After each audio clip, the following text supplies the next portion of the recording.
Hola mi gente, bienvenidos de nuevo a mi canal. So as you can tell, this video is going to be about the first time I am setting up my ofrenda for Dia de Muertos, and there's not really a right or wrong way to do it. It's all personal preference.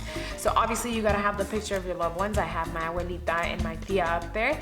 Then I'm going to add a glass of water because water is said to quench their thirst, because obviously the dead travel very far to get to the ofrendas. Then I'm gonna go ahead and add some candles because candles actually light their journey to the ofrenda.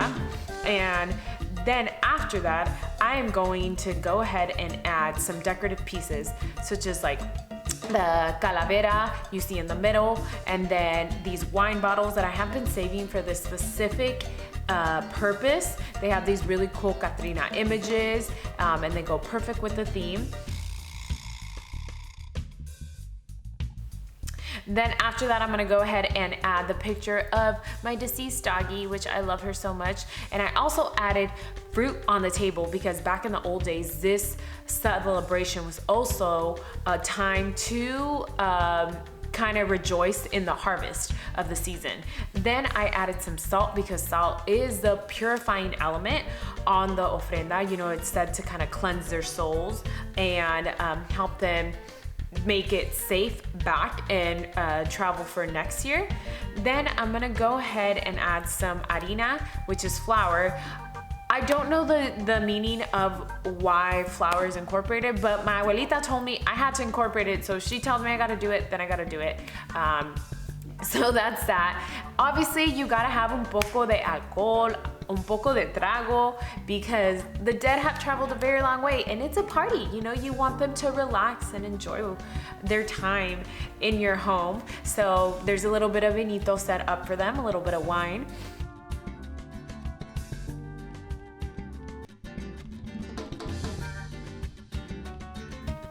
And after that, I'm gonna put my pan de muerto, which I actually made with my tia and my abuelita yesterday. And excuse my dancing, I was listening to some reggaeton and cumbia, so I have this little weird dance going on. And then, like I said earlier, there's not really a right or wrong way to do the ofrenda. You kind of just do it to your preference. And I just put some plate mats out because I am gonna be following it up with plates, and I thought it would just be really pretty because it makes them pop. I added some sweets for my deceased loved one. So my abuelita has cajeta and my tia has dark chocolate.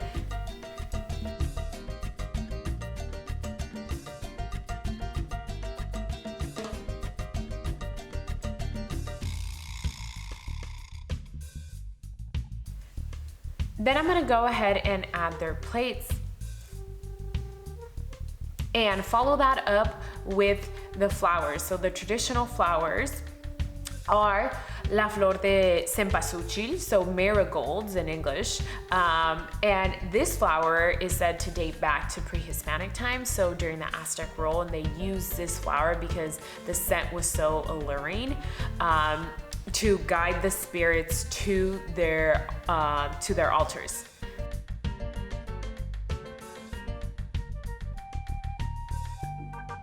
And you know, you want to make it like pretty because this is what you are presenting to them. So I'm just fixing the flowers and trying to make them look a little bit better, because I know if someone was putting an ofrenda for me, I'd want the flowers to look pretty. So. And I'm just fixing a couple things because each time you add an element, you kind of have to reorganize everything. After that, I am putting my papel picado. I actually bought this one because I did not have time to make any. And I don't have a cross. You know, some people incorporate crosses onto their ofrenda. So I just put my boyfriend's necklace up, which has a cross. And then I added their plates, so their meals that I am offering to them. And I finished it up by lighting the candles.